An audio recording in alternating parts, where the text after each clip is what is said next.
Hi hello வணக்கம். நான் உங்க குரு பேசுறேன். நம்ம அதை பத்தி பார்க்க போறோம்னா நம்ம சந்தானம் மற்றும் மேகாசன் நடிச்சு வெளியா இருக்கக்கூடிய வடக்குப்பட்டி ராமசாமி அந்த படத்துடைய ட்ரெய்லர் வந்து ரிலீஸ் பண்ணியிருக்காங்க. வடக்குப்பட்டி ராமசாமி வந்து எல்லாத்துக்குமே ஞாபகம் வரும். நம்ம கவுண்டமணி காமெடி வந்துதான் வடக்குப்பட்டி ராமசாமியா எனக்கு பணம் தர வேண்டிய வடக்குப்பட்டி ராமசாமியா அப்படின்ற மாதிரி ஒரு காமெடி இருக்கு நம்ம பிரபு சார் படத்துல.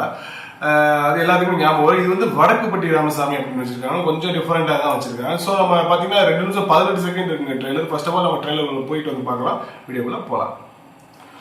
வடக்குப்பட்டி ராமசாமி 1974 பேஸ் பண்ணி இந்த ராமசாமி தான் கொண்டு வந்து சேர்த்ததா சொன்னீங்களே, அவங்க மேல எதுவும் சந்தேகம் இருக்கா? அதெல்லாம் இல்ல சார், என் பையன் தான் குடிச்சிட்டு போய் பள்ளத்துல விழுந்துட்டான். அது எப்படிங்க நேர்ல பார்த்த மாதிரி சொல்றீங்க? நேர்ல பார்த்தவங்க சொன்னதை வச்சு சொல்றேன். அந்த நேர்ல பார்த்தவங்க எங்க? அவங்கள நானே நேற்று ராத்திரில இருந்து நேர்ல பார்த்தேன். ஒருவேளை அவங்க நேர்ல பார்த்தா எங்களுக்கு தகவல் சொல்லி கொடுங்க. ஒருவேளை நீங்க அவங்கள நேர்ல பார்த்தாலும் தகவல் சொல்லி கொடுங்க. நாங்க தான் அவங்க நேர்ல பார்த்ததே இல்லையே. அது எனக்கு தேவையே இல்லையே. அதே எப்படி அவங்களே பார்க்கல எப்படி சொல்லுவாங்க? சாமியே இல்லைன்னு சொல்லி ஊருக்குள்ள சுத்திட்டு இருந்தீங்க, அந்த ராமசாமி தானே நீ? நான் அந்த ராமசாமி இல்ல. ராமசாமின்ற பேரு அது ஊரு நல்லா இருக்கணும்னு வந்துச்சு. ஊரு நல்லா இருக்குதான்னு பார்க்க வந்தது. நல்லா இருக்கு, மியூசிக் நல்லா இருக்கு, கேமரா நல்லா இருக்கு, சூப்பரா இருக்கு. இந்த ஜென்மத்துல இருந்தா பைத்தியம். ஒரு பேர் ஜார்ஜ் பைத்தியம். படம் வந்து நல்லா ஃபன்னா இருக்குன்னு தோணுது, காமெடியா இருக்கு. அப்படின்னு ஊருக்குள்ள மெட்ராஸ்ல ஒரு கண் நோய் பரவிட்டு இருக்கு. இன்னது மெட்ராஸ் ஐயா? மெட்ராஸ் ஐயா ஸ்கூல் டேஸ் ஞாபகம் வருது இதெல்லாம் பாக்குறப்ப.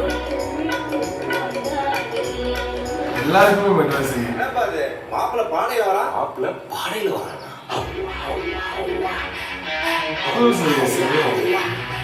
பிக் பாஸ் போறதுக்கு முன்னாடி நெக்ஸ்ட் நினைக்கிறேன் இந்த படத்துல.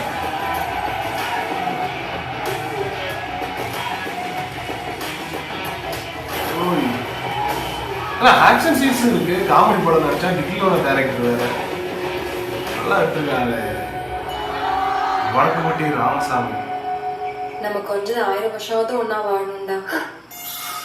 1000 வருஷம் பைத்தியம் இல்ல, சரியாகாத பைத்தியடா.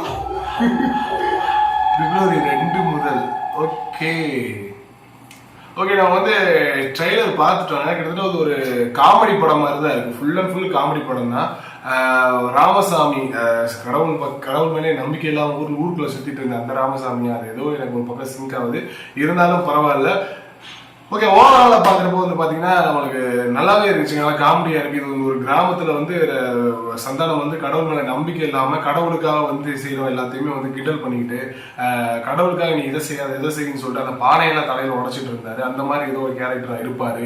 கடவுளுக்காக அதை செய்யாதீங்க அப்படின்னு சொல்லிட்டு அது மூலமா ஒரு காமெடி கிரியேட் பண்ற ஒரு ஆளா இருப்பாரு. அந்த போலீஸ் கேரக்டர் வந்து விசாரிச்சுட்டு இருந்தாங்க இல்லையா, அவங்கள பார்த்தா சொல்லுங்க அப்படின்னு சொல்லிட்டு அவங்க வந்து பாத்தீங்கன்னா சந்தானத்தை வந்து தேடிட்டு இருக்காங்க போல. அவருமே நல்லா ஃபைட் சீன். அப்புறம் பைக்ல வந்து பாத்தீங்கன்னா வீலிங்லாம் அதை வித்தியாசமா பண்ணிட்டு இருந்தாங்க. பைக் அப்படி சந்துன்னு வலிக்கிட்டு போச்சு. அந்த மாதிரி எல்லாம் ஒரு சீன் வச்சிருந்தாங்க. ஊரே சேர்ந்து சந்தானத்தை விரட்டுற மாதிரி ஒரு சின்னதா ஒரு சீன் வேற இருந்துச்சு. பாக்குறப்போ ஒரு டிஃப்ரெண்டா இருக்கு. காமெடி இருக்கு, லவ் இருக்கு, சென்டிமெண்ட் இருக்கு, ஆக்ஷன் சீன்ஸ் இருக்கு. கொஞ்சம் நம்மளுக்கு எப்படி சொல்றதுன்னா நல்லா பார்க்கலாம். ஒரு உட்காந்து ஃபேமிலியோட பார்க்கக்கூடிய ஒரு படமா தான் தெரியுது.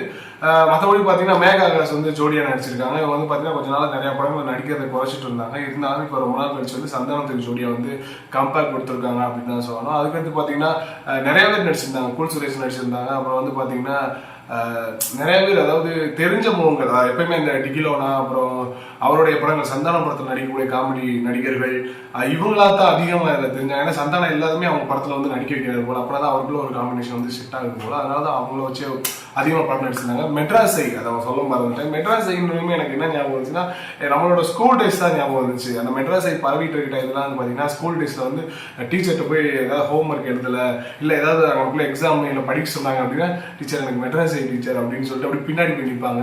ஒரு ஆள் போய் நின்றோம்னா ஒரு 10 பேர் பின்னாடி போயிருப்பாங்க சார், மேடம் எனக்கு வந்து டீச்சர் கண்ணு வலிக்குது, எனக்குமே மெட்ராஸ் சரி அப்படின்னு சொல்லிட்டு வந்து நின்றுக்குருவாங்க.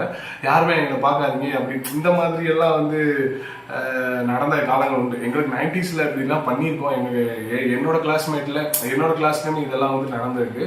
ஸோ அது ஞாபகம் வந்துச்சு. டோட்டலாக மற்றபடி பார்க்குறப்ப இது வந்து ஒரு ஃபேமிலியோட பார்க்கக்கூடிய ஒரு ஃபேமிலி படம் தான் அப்படின்னு நான் சொல்லணும். இதுக்குமே வந்து பார்த்தீங்கன்னா February 2 வந்து ரிலீஸ் பண்ணுறாங்க. அசிஷுவல் சொல்கிறதா இந்த படத்துக்குமே நான் ஒரு பப்ளிக் ரிவ்யூ எடுத்து போட தான் போகிறேன். அடுத்த ஒரு ஆக்ஷன் மீட் பண்ணலாம். பாய்.